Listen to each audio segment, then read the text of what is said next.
विंशोत्तरी दशा इन KP system पे कुछ खास प्रिंसिपल्स को हमें फॉलो करना है। मैं कुछ प्रिंसिपल्स जो है आज 2 प्रिंसिपल्स मैं आपके सामने एक्सप्लेनेशन में रखूंगा।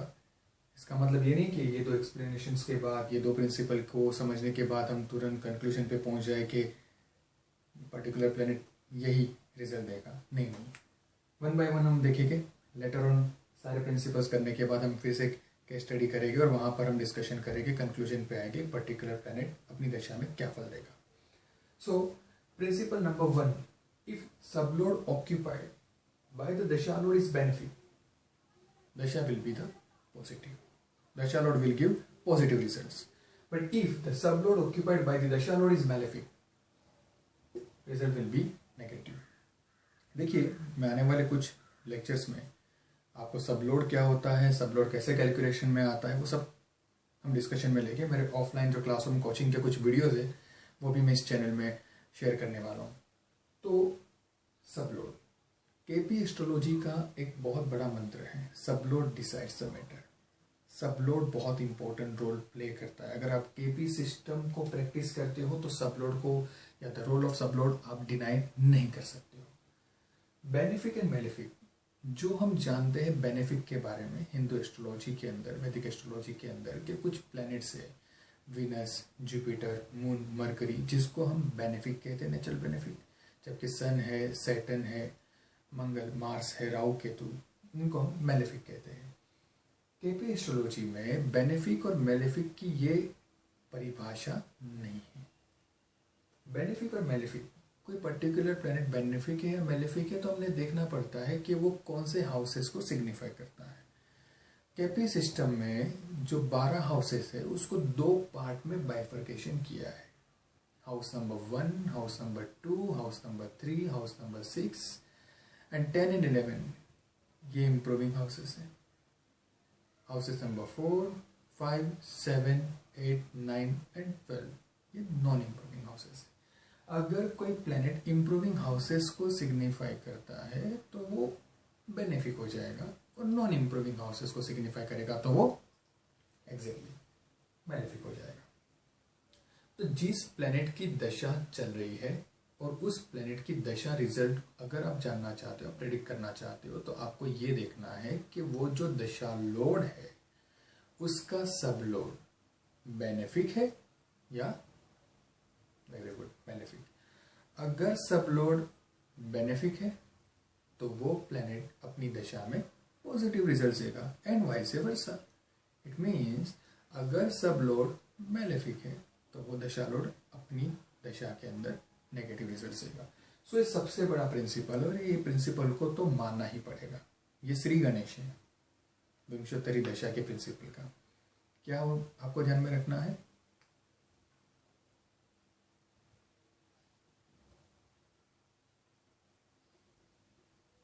एग्जैक्टली अगर सब लोड बेनिफिक है तो positive results and vice versa. अगर सब लोड मेलेफिक है तो नेगेटिव रिजल्ट। ओके, ये है principal number 1। Now let's see principle number 2। दशा results depends upon in which constellation dasha lord is situated, who rules this constellation, and which houses are owned by the lord of constellation। ये तीनों मिलके एक ही principal है, और ये principal को अगर एक्सप्लेन करना हो तो एक एग्जाम्पल तो बनता है। मैं यहाँ पर एक हॉरोस्कोप बना रहा हूं जो लियो एसेंडेंट की है। किसकी है? एग्जैक्टली लियो।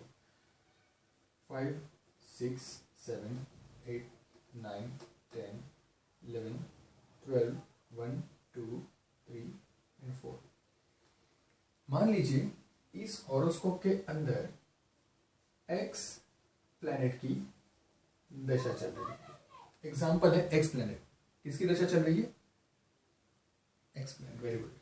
एक्स प्लैनेट की दशा चल रही है। एक्स प्लैनेट जो है वो कैंसर में बैठा है। अब देखिए प्लैनेट एक्स की दशा चल रही है, हमारे सामने हॉरोस्कोप है, उसमें प्लैनेट एक्स 12th हाउस में बैठा है। तुरंत हम समझना शुरू कर देंगे वहां पर ये तो 12th हाउस के रिजल्ट देगा। नहीं, रुकिए, हम आते हैं प्रिंसिपल नंबर 2 पे फिर से। इन विच कॉन्स्टलेशन दशा लोड इज सिचुएटेड। ये जो प्लैनेट एक्स है, जो दशा लोड है, वो 12th हाउस में बैठा है। रुक जाइए, पर यहाँ ये देखिए कि 12th हाउस में वो किसके कौन से कॉन्स्टलेशन में है। अब यहाँ पर 12th हाउस में साइन आ रहा है कैंसर, और मान लीजिए प्लैनेट एक्स यहाँ पर अश्लेषा में बैठा है। अश्लेषा कॉन्स्टलेशन कैंसर साइन में आता है। X planet which is the dasha lord is situated in Aslesha constellation। तो पहला तो क्लियर हो गया। in which constellation dasha lord is situated? The dasha lord, here dasha lord is X planet, is situated in Aslesha constellation। Number 2, who rules this constellation? Aslesha constellation का owner कौन है? तो the owner of Aslesha is Mercury. Ashlesha नक्षत्र का owner कौन है? Very good. अब देखिए, which houses are own by the lord of constellation. Mercury यहाँ पर कौन से हाउसेस को सिग्निफाई कर रहा है, कौन से हाउसेस का वो ओनर है? ओनर है वो सेकेंड हाउस का एंड 11th हाउस का। इट मीन्स प्लैनेट एक्स अपनी दशा में सेकेंड हाउस और 11th हाउसेस का फ्रूट्स देगा। अब वो पॉजिटिव देगा, नेगेटिव देगा, इस पे डायरेक्टली हम जंप करके नहीं आ सकते। फ्रेंड्स, यहाँ कहना ये है, हम किसी भी एस्ट्रोलॉजी को क्रिटिसाइज नहीं कर सकते हैं। हमारे पास वो राइट नहीं है, ना हम उस पोजीशन पे हम किसी की क्रिटिसिज्म्स कर पाए। बट हमेशा वेलकम करने चाहिए कुछ नए फंडास को और कुछ नई टेक्निक्स को।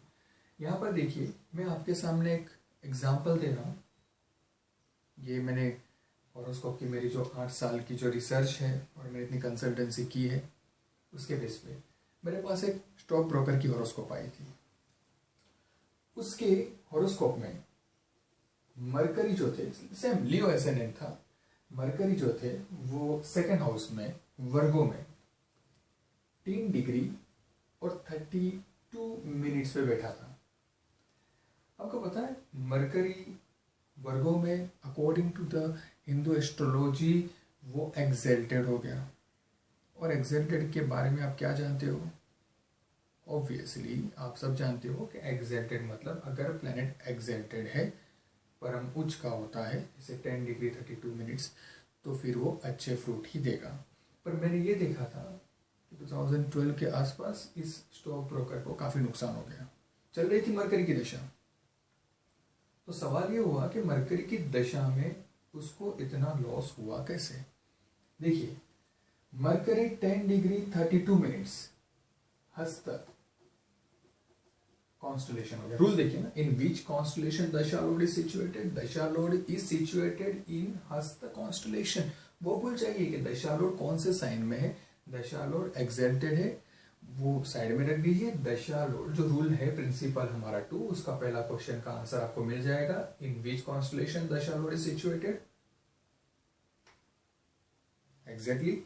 Who rules this constellation? अगर आपको पता हो तो हस्त constellation is ruled by moon. और आप ऑब्वियसली यहां पर आगे समझ गए होंगे। Third, which houses are own by the lord of constellation? तो मुझे बताने की जरूरत नहीं है, आपकी फिंगर 12th हाउस दिखाएगी। इसका मतलब ये हुआ, even though the mercury is exalted during its दशा, मर्करी ने क्या किया?